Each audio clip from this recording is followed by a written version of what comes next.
बाळासाहेबांच्या तमाम शिवसैनिकांना तुमच्या ह्या अनिश गाढवेचा, बाळासाहेबांच्या लहानशा शिवसैनिकाचा आणि शिवसेनेच्या प्रवक्त्याचा मानाचा जय महाराष्ट्र. तुम्हा सर्व शिवसैनिकांना आव्हान करतो. शिवसेना एक वादळ हे तुमच्या हक्काचं युट्यूब व्यासपीठ. तुम्ही सर्व शिवसैनिकांनी या माध्यमाला लाखोंच्या संख्येने सबस्क्राईब जरूर करा. तुम्हा सर्वांना पुन्हा विनंती करतो. आपण भारतीय जनता पक्षाची एक खोड चांगलीच अनुभवली आहे. ज्यावेळेस यांचा कठीण काळ चालू असतो, ज्यावेळेस यांना उतरती कळा लागलेली असते, त्यावेळेस भारतीय जनता पक्ष हा तडजोडी करण्यामध्ये अतिशय माहिर आहे, वाटाघाट्या करण्यामध्ये अतिशय माहिर आहे. अगदी शब्द द्यायचे, जागा सोडायच्या अनेक प्रकार भारतीय जनता पक्ष करत असतो. हे वारंवार आजवर आपण पाहिलंय. एक साधंसं उदाहरण देतो. पालघर जिल्ह्याचं 2019च्या आधी ज्यावेळेस आपली युती तुटली होती, त्यावेळेस पालघरमध्ये भारतीय जनता पक्षाचे विद्यमान खासदार चिंतामण वनगा ज्यावेळेस त्यांचं निधन झालं, तिथे पोटनिवडणूक लागली. आपण युतीमध्ये नव्हतो. लक्षात घ्या, चिंतामण वनगांच्या परिवाराला, त्यांच्या आईला श्रीनिवास वनगांना, त्यांच्या पुत्राला वाऱ्यावर सोडलं गेलं होतं. यांनी मातोश्रीचे दरवाजे ठोठावले आणि मातोश्रीने तो मायेचा आधार दिला. साहेबांनी शब्द दिला, पुढचा खासदार तुम्हीच असणार, पालघरचे पुढचे खासदार तुम्हीच असणार. चिंतामण वनगा आदिवासी समाजातून येतात, ती जागा देखील राखीव आहे. पण लक्षात घ्या, ज्या वेळेस चिंतामण वनगांच्या त्या पुत्राला श्रीनिवास वनगांना ज्यावेळेस तिथून खासदारकी द्यायचा विचार झाला, त्यावेळेस भारतीय जनता पक्षाने तिथून काँग्रेसमधून आयात उमेदवार राजेंद्र गावित यांना उभं केलं गेलं. त्यावेळेस घमासान असा तो संघर्ष झाला. शिवसेनेचा तिथे पराभव झाला. श्रीनिवास वनगांनी काटेकी टक्कर दिली. म्हणजे शिवसेनेच्या बळावर श्रीनिवास वनगांनी तिथे काटेकी टक्कर दिली. पण विजय हा भारतीय जनता पक्षाचा झाला. हे झालं युती व्हायच्या अगोदरचं वातावरण. 2019ला ज्यावेळेस पुन्हा युती झाली, अमित शहा असतील, त्यांचं ते पॅनल असेल, संबंध मातोश्रीवर येऊन गेले. मी म्हणालो ना तुम्हाला मगाशी, शब्द देतात, जागा सोडतात, सारं काही केलं होतं, कारण आत्मविश्वासाची कुठेतरी कमी होती. मातोश्रीला शब्द दिला गेला, समसमान मुख्यमंत्री पदाचं देखील वाटप केलं जाईल. या सगळ्या शब्दांनंतर, जागांचं समसमान वाटप, पदांचं समसमान वाटप, या सगळ्यानंतर ज्यावेळेस युती झाली, त्यावेळेस पालघरच्या ह्या जागेचं त्याच्यामध्ये तो क्लॉज टाकला गेला. ती एक कंडिशन म्हणू शकता तुम्ही, ती कंडिशन टाकली गेली. ती पालघरला आम्ही शब्द दिलेला आहे. आणि कुणाला शब्द दिलाय? चिंतामण वनगांच्या सुपुत्राला, त्या श्रीनिवास वनगांना शब्द दिलेला आहे. त्यामुळे पालघरची जागा तुम्हाला सोडावी लागेल. आणि बघा, शब्दाला कसं जागलं जातं. आपण शब्द दिलाय ना, ती जागा घेऊन दाखवली. या भारतीय जनता पक्षाच्या नरडीमध्ये हात घालून पालघरचा विद्यमान खासदार त्यावेळेस त्याला घरी बसवायची वेळ आली होती. पण देवेंद्र फडणवीसांनी तिथे एक यशस्वी चर्चा घडवून आणली. साहेबांना सांगितलं, जागा तुम्हाला देतो आम्ही, पण श्रीनिवास वनगांना तुम्ही आमदारकीला उभे करा, विधानसभेला उभे करा, आणि खासदारकीला राजेंद्र गावितांनाच उभं करा.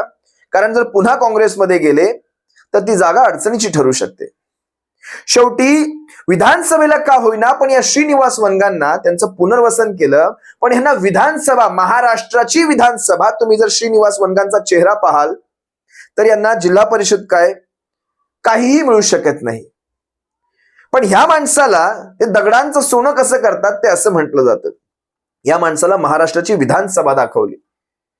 विधानसभेमध्ये श्रीनिवास वनगा भरघोस असं मतदान घेऊन शिवसेनेच्या जीवावर महाराष्ट्राच्या विधानसभेत पोहोचले. नंतर त्यांनी काय गद्दारी करायची ती गद्दारी केली.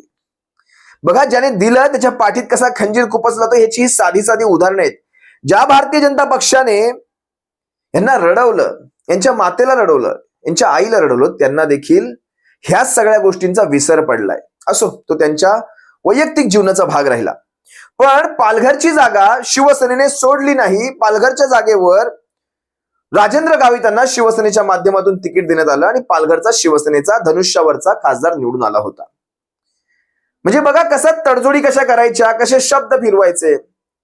अगदी तीच गोष्ट आता देखील झालीय. ज्या वेळेस टाइम्स ऑफ इंडियाला मुलाखत दिली होती देवेंद्र फडणवीसांनी, त्यांनी सांगितलं होतं, आमच्यामध्ये फॉर्म्युला ठरलाय, आम्ही 26 जागांवर लढतोय आणि उरलेल्या जागांवर, यांच्या म्हणजे 22 जागांवर अजित पवार गट असेल किंवा शिंदे गट असेल, हे लढतील 22 जागांवर, पण आम्ही 26 जागांवर लढतोय. पण टाइम्स ऑफ इंडियाची ही मुलाखत काल परवाच्या निवडणुकांच्या निकालांच्या अगोदर झाली होती. जसं काल परवाचे निकाल लागले, कारण निकालानंतर शब्द फिरवायचा, तुम्हाला तिथे दिसतोय नंबर्स कसे आहेत ते पाहिल्यानंतर लगेच शब्द फिरवायचे, ही भारतीय जनता पक्षाची खासियत. अगदी तेच त्यांनी केलं होतं आपल्या बाबतीत 2019ला. शब्द फिरवून टाकला होता की आम्ही असं काहीच म्हणालो नाही. ज्या वेळेस हे निकाल लागले, भारतीय जनता पक्षाच्या हातात 3 राज्य आली, 5 पैकी जवळपास, त्यावेळेस यांनी आता आपले आकडे बदलायला सुरुवात केली. शिंदे टोळी आणि अजित पवार गटाला आता हे किती जागा सोडणार आहेत तुम्हाला माहितीये? शिंदे टोळीला आणि अजित पवार गटाला, शिंदे टोळीला जवळपास 7 ते 9 जागा सोडण्याची चान्सेस आहेत आणि अजित पवार गटाला 3 ते 5 जागा. आणि भारतीय जनता पक्ष जो स्वतःला 26 जागांवर ठेवत होता, तो भारतीय जनता पक्ष आता 33 ते 34 जागांवर लढण्याची चिन्ह दिसत आहेत. आणि त्या प्रकारचे त्यांचे नेते वक्तव्य सुद्धा करतात. स्वतः देवेंद्र फडणवीस म्हणतात याच्यावर आम्ही काही फायनल बोललो नव्हतो, आम्ही चर्चा करणार होतो. म्हणजे टाइम्स ऑफ इंडिया हे काही फायनल नव्हतं, आम्ही चर्चा करू.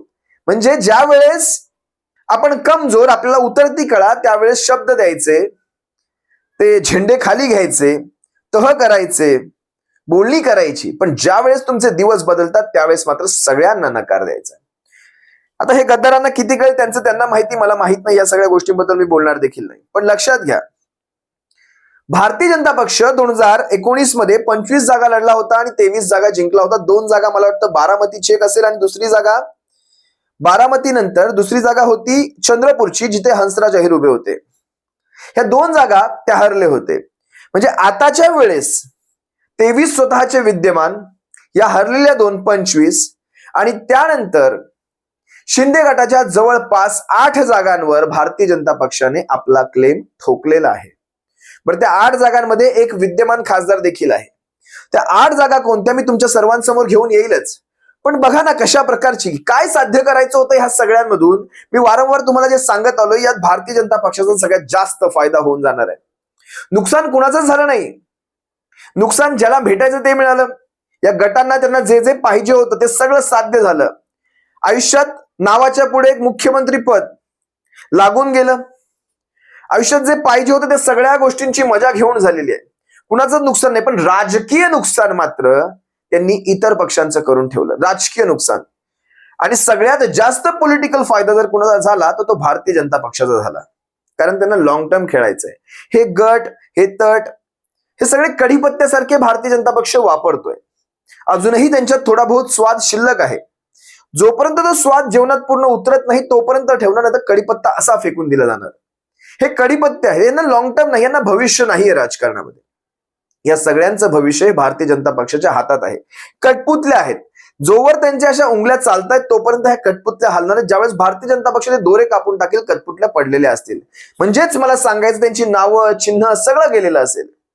त्यांना गट म्हणून देखील मान्यता मिळणार नाही, कारण तेवढं देखील त्यांच्याकडे प्रतिनिधित्व नसणार गट म्हणून मान्यता मिळायला. मग विचार करा, या अशा परिस्थितीमध्ये, म्हणजे जेव्हा ह्यांचे स्टार बदललेले आहेत, अशा परिस्थितीमध्ये आणि ज्यावेळेस शेवटची घटका असेल सरकारांची, त्यावेळेस हा भारतीय जनता पक्ष खरंच यांच्याशी बार्गेनिंग करेल, यांच्याशी वाटाघाट्या करेल. कारण ज्यावेळेस या वाटाघाट्या बार्गेनिंग केल्या होत्या मुख्यमंत्री पदाच्या, त्यावेळेस जवळपास 2 ते 2.25 वर्ष बाकी होती सरकारांची, त्यामुळेच केल्या. जे देवेंद्र फडणवीस पुन्हा येईल पण उपमुख्यमंत्री पदासाठी म्हणत नव्हते, पण ते बसले. त्यांनी मुकाट्याने ते सहन केलं. कशासाठी? कारण भविष्यात जे फायदे येणार आहेत त्यासाठी थोडंसं 2 पावलं मागे यावंच लागेल. या 2-2.25 वर्षात असा काही झंझावात करून ठेवायचा, असा काही घोळ घालून ठेवायचा या सगळ्या गद्दारीचा, की कुणाला काही कळलंच नाही पाहिजे. कारण जर हे 2-2.25 वर्ष स्वतःचं राज्य नसतं ना, तर भारतीय जनता पक्ष अगदी 105 काही, त्याच्यातून जवळजवळ 100 आमदार वजा करा, एवढ्या आमदारांवर खाली उतरला असता. आणि भारतीय जनता पक्षांमध्ये आयाराम गयारामांची कमी नाहीये.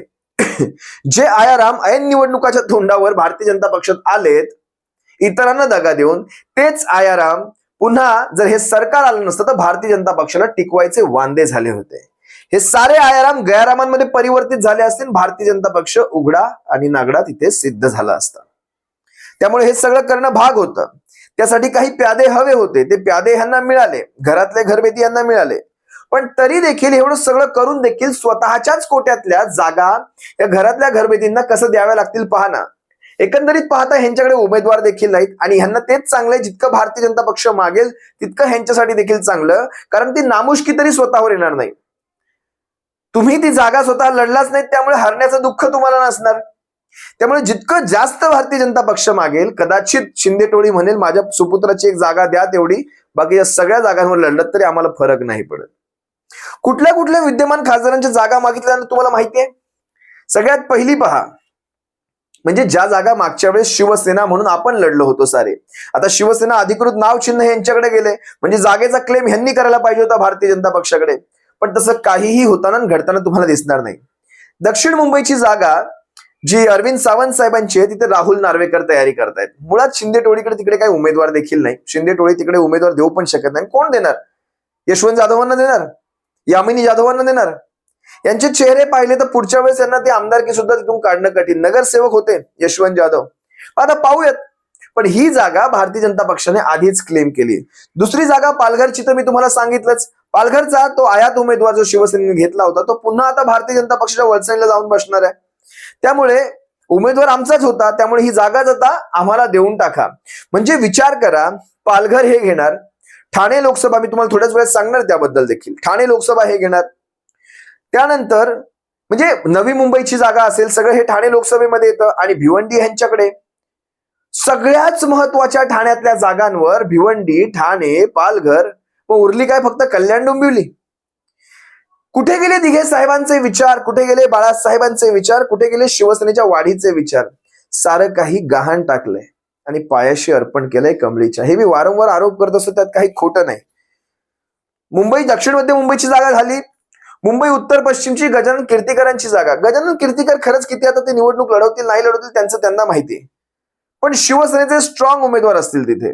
मग अमोल भैया असू शकतात, आणखी कोणी असू शकतात, तिथे काही घडेल. पण ती जागा भारतीय जनता पक्ष क्लेम यासाठी करतोय कारण त्यांचे जवळपास 2 ते 3 विद्यमान आमदार आहेत तिथे.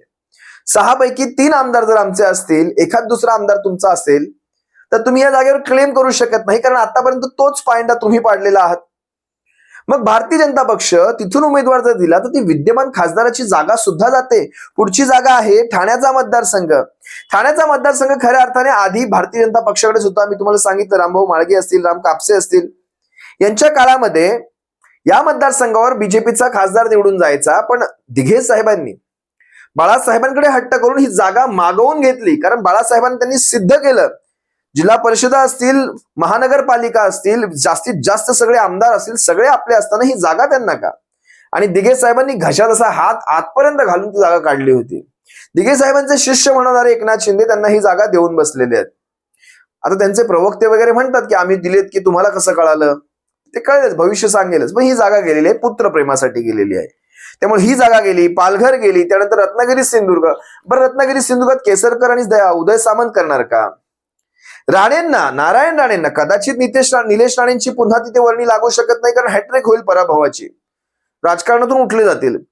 त्यामुळे बापाला कदाचित उतरवलं जाऊ शकतं इथे नारायण राणेंना. आणि जितकं बापाला उतरवतील तितकं आपल्यासाठी ही लढत अजून सोपी होऊन जाणार. नारायण राणेंना उतरवलं तर ही लढत जास्तीत जास्त सोपी होईल, कारण तिथे विनायक राऊत साहेबांचा झंझावात फार मोठा आहे. आणि शिवसेनेची पकड कोकणावर कायम मजबूतच राहिलेली आहे. कोकणी माणसांचं शिवसेनेवरचं प्रेम कधी कोणी नाकारूच शकत नाही. आपलंसं वाटणारं शिवसेनेचं, कारण शिवसेना आणि कोकणी माणूस आणि शिवसेना हे जमीकरण आहे, याला नाकारू शकत नाहीत आपण. संभाजीनगरची सीट असेल, तिथे भागवत कराड उभे केले जाऊ शकतात. धाराशिव असेल, धाराशिव मध्ये मला वाटतं राणा जगजित सिंग आहेत, त्यांची त्या निमित्तानेच इन्कमिंग करून घेतली गेली होती. बंडू जाधव असतील आपले, त्यांच्या जागेवर, परभणीच्या जागेवर ह्यांचा आता कुठलीही जागा शिंदे गटाला दिली जाणार नाही. हे साऱ्या जागा, त्यानंतर स्वतः नाशिकचा मतदारसंघ देखील हेमंत गोडसेंकडनं काढून घेतला जाऊ शकतो, कारण जास्तीत जास्त आमदार त्यांचे तिकडे. हे लॉजिक जे लावणार ना, लक्षात घ्या. आणि शिंदे टोळी असेल, अजित पवार गट असेल, ह्यांच्याकडे हे सगळं मंजूर करून घेण्यापेक्षा शिवाय काही पर्याय मला दिसत नाही. अगदी बारामतीची, साताऱ्याची जागा, जिथे श्रीनिवास पाटील जे सध्या शरद पवार साहेबांसोबत आहेत, बारामतीची जागा तर स्वतः सुप्रियाताई तिथे आहेत, पण तरी देखील या जागा देखील मागायचा जो हट्ट अजित पवारांकडून केला जात होता, त्यांना कदाचित त्यांचा जो एकमेव मतदारसंघ आहे, म्हणजे शिरूर देखील दिला जाणार नाही. जरी आढळराव पाटील शिंदे गटाकडे जरी असले तरी शिरूर देखील दिला जाणार नाही. एकमेव कदाचित रायगडची जागा, आणि जास्तीत जास्त सुटली तर शिरूरची जागा सुटू शकते, कारण शिरूरमध्ये उमेदवार त्यांना आढळरावांच्या रूपाने आहे. तिथे उमेदवार शोधायचे. आता आढळरावांची वर्णी जशी पालघरमध्ये झाली तशी इकडे लागेल की काय अजित पवार गटामध्ये, काहीच सांगता येत नाही. पण ह्या 2 जागांच्या व्यतिरिक्त अजित पवार गटाला आणखी काही मिळेल मला तरी वाटत नाही. आणि शिंदे टोळीला त्यांच्या विद्यमान खासदारांच्या जागा जरी वाचल्या तरी नशीब असंच मानावं लागेल. या विषयावर जास्त काही बोलत नाही, पण लक्षात घ्या भारतीय जनता पक्षाची ही खोड आहे, ही जुनी खोड आहे.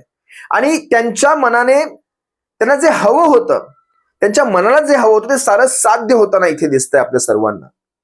त्यांना कमजोर हवी होती शिवसेना, कारण शिवसेनेला कमजोर केल्याशिवाय भारतीय जनता पक्ष महाराष्ट्रात हातपाय पसरू शकत नाही, त्यांनी ओळखून घेतलं होतं. पण तरी देखील ज्यांच्या भरोश्यावर त्यांनी हे सगळं घडवलं त्या एकनाथ शिंदेकडे तो टक्का फिरताना दिसला नाही. अनेक सर्वे केले गेले, टक्का फिरला नाही, वोटर फिरला नाही. खासदार आमदार फिरले पण वोटर फिरत नाहीये. परत ते नंबर गेम चालू झाले.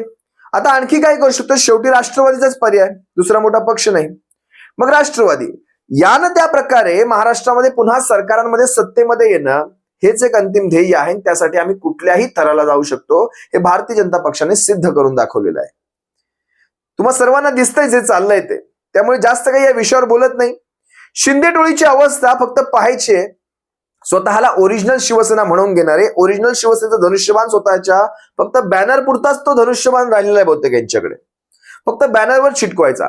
त्या धनुष्याच्या जीवावर शिंदे टोळीने आजतागायत एकही मोठी निवडणूक, अगदी नगरसेवकांची निवडणूक देखील, तर ग्रामपंचायती सोडून द्या, त्या कपबशीवर, झाडू खराट्यांवर त्या निवडणुका होतात, या चिन्हांवर निवडणुका होतात.